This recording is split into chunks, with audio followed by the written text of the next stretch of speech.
शासनपति प्रभु महावीर को हम वंदन करते हैं। सभी गुरु भगवंतों को तिकोतों के पाठ से वंदन करते हैं। श्रद्धावान भाइयों बहनों, आपके अंदर विराजित आत्मा को माजलगांव से सुभाष कोठारी का सादर प्रणाम, सादर जय जिनेन्द्र। ये अंतगढ़ सूत्र पर मेरा 26वां वीडियो है और हमारा अंतगढ़ का तीसरा अध्ययन चल रहा है। ये विशेष रूप से समझने के लिए मैं एक उदाहरण देता हूँ। उदाहरण किसका दूँ? आपके घर का दूँ, आपके परिवार का दूँ या मेरे परिवार का दूँ? हम ऐसा करते हैं, मैं भी आपसे अलग नहीं है। हम सभी के परिवार में जो घटित होती है वही उदाहरण मैं आपके सामने प्रस्तुत करता हूँ। मान ले पति पत्नी कोई गांव को जा रहे हैं। जब गांव को जाते हैं तब उनके साथ सामान कितना होता है? पति की एक बैग, पत्नी की कम से कम 2-3 बैगा होती है। मान लो एक आधी समझदार पत्नी होंगी तो कम से कम 2 तो हो ही जाती है। अब जब 2 बैगा पत्नी की और 1 बैग इसकी, ऐसे 3 बैगा लेके ये पति पत्नी कोई गांव को जा रहे हैं। अब मेरे को ये समझाओ कि ये 3 बैगा कौन उठाएगा? कौन उसको लेके चलेगा? उसको लेके वही चलेगा जो कुली बोलते हैं, अपन हमाल बोलते हैं। तो इस बहना ने साथ में रखा है, वो 3 बैगा उठा के चलता है। फिर वो 3 बैगा उठा के बस में रखता है, सीट पकड़ता है, मियाँ बीबी बैठते हैं। जैसे ही 50-60 किलोमीटर चलने के बाद वो गाड़ी उनको चेंज करना है, क्योंकि वहाँ से उनको दूसरी गाड़ी पकड़ना है। उस समय उस बस में से वो सामान कौन उतारता है?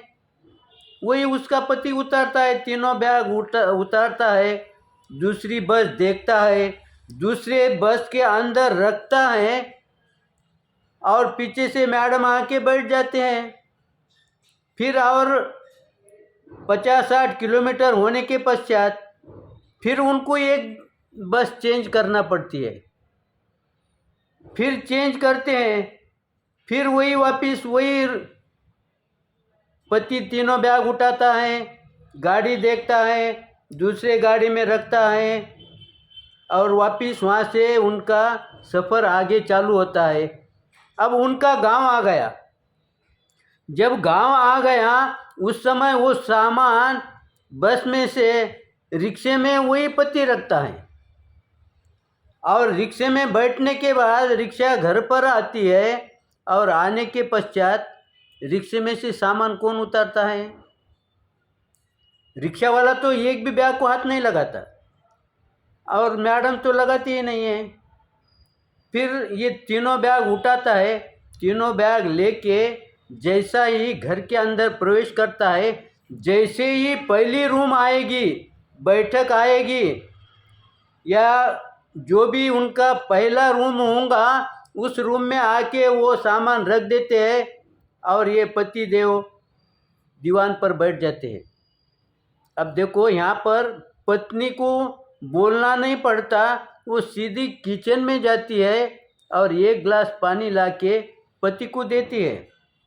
पति पानी पीता है और पत्नी किचन में लग जाती है।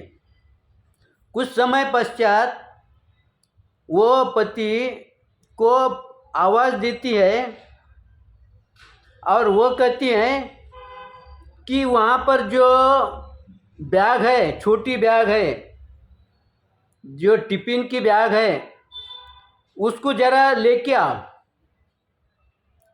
अब देखो, यहाँ पर पति एक भी बैग को हाथ नहीं लगाता, वो बैगों की तरफ देखता भी नहीं, सीधा उठता है और किचन में जाके बैठ जाता है और दिल में सोचता है, प्रकट में नहीं बोलेगा, दिल में सोचता है वो तुम जाने तुम्हारा काम जाना। अब हाथ नहीं लगाता। पत्नी जानती है कि अब ये बैग नहीं उठाएंगे, वो आती है, बैग लेती है, चले जाती है। अब मेरा आपसे ये प्रश्न है, जिस भाई ने इतने सफ़र में तीनों बैग उठाए हैं, यहाँ पर एक ही बैग उठानी है और ज़्यादा से ज़्यादा एक दरवाज़ा क्रॉस करने का है, बाद में तो किचनच है, मगर वहाँ तक भी वो सामान को हाथ नहीं लगाता। क्यों नहीं लगाता? क्योंकि वो सोचता है ये मेरा जो बोझ था, ये इससे मैं एक बार का मुक्त हो गया। फिर ये कथा कहाँ बैठती है? देखो, बड़ा होना हमारे हाथ में नहीं है, शादी करना हमारे हाथ में नहीं, ये जिम्मेदारी किसकी है? माता पिता की है। लेकिन जैसे ही हमारी शादी हो गई,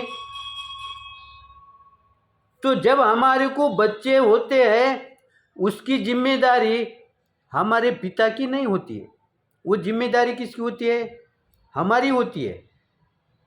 फिर यहाँ पर ये तुम्हारा प्रवास का एक पैराग्राफ पूरा हो गया। अब यहाँ से दूसरी बस पकड़ने की है, यानी बच्चे को स्कूल में दाखिल करने का है। ये कौन करते हैं? वही माता पिता करते हैं। फिर वापस जैसे भी उनकी शिक्षा पूर्ण होती है, वापस उनको बस चेंज करनी पड़ती है, यानी बच्चों की शादी करना पड़ती है। और जैसे ही शादी हो गई कि अब उनका काम पूरा हो गया। माता पिता का काम कहाँ तक है? मेरी शादी होने के पश्चात जो काम चालू होता है, कब तक? जब तक बच्चे की शादी मैं करा के नहीं दूँ तब तक। अब एक बार बच्चे की शादी करके दे दी, अब माता पिता टेंशन लेस हो गए कि नहीं? अब उन पर टेंशन है क्या?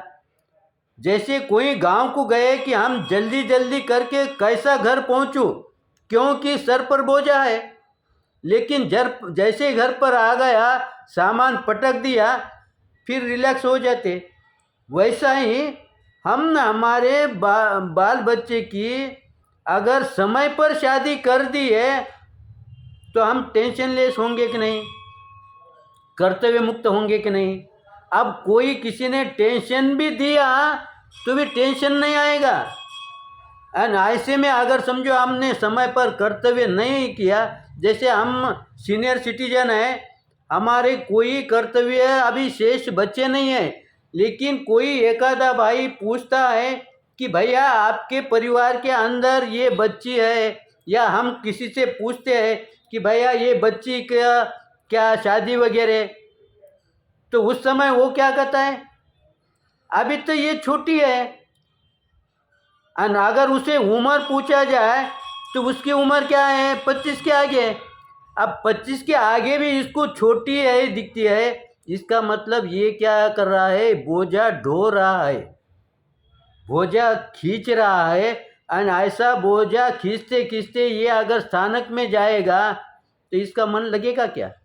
वो बच्चे का मन लगेगा क्या? इसीलिए हमारे भगवंतों ने इस शास्त्र के माध्यम से बताया है कि जैसा ही तुम्हारा कर्तव्य पूरा हो गया ना, वैसा ही तुम्हारे को ऑटोमेटिक आगे का रास्ता दिखेगा। वैसा ही अनेक से जैसे ही प्रभु के दर्शन को गया और दर्शन कर लिए, कि दर्शन करते करते ही उसके दीक्षा के भाव बन गए। उसके हम कितने प्रवचन सुने, हमारे दीक्षा के भाव क्यों नहीं बनते? क्योंकि हमारे कर्तव्य अधूरे पड़े हैं। उसने देखा कि मेरा हर कर्तव्य पूरा हो गया, मेरी मन की तृप्ति हो गई, मेरी कोई भी तृष्णा अधूरी नहीं रही है, मेरी तृष्णा पूरी हो गई।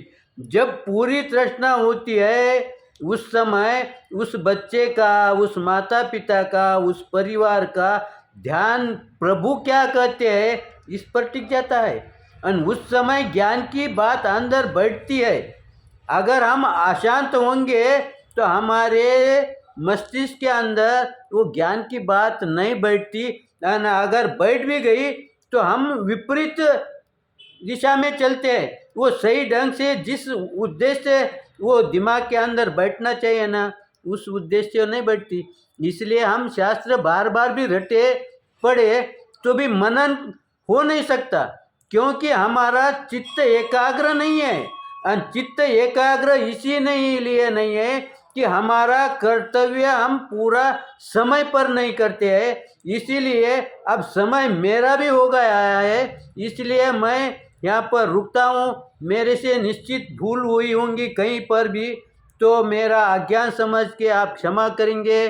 और मेरा वीडियो अगर आपको अच्छा लगा तो लाइक करें, शेयर करें, और आगे के अध्ययन में क्या भाव है कल चिंतन करेंगे। इसी आशा के साथ ओम शांति।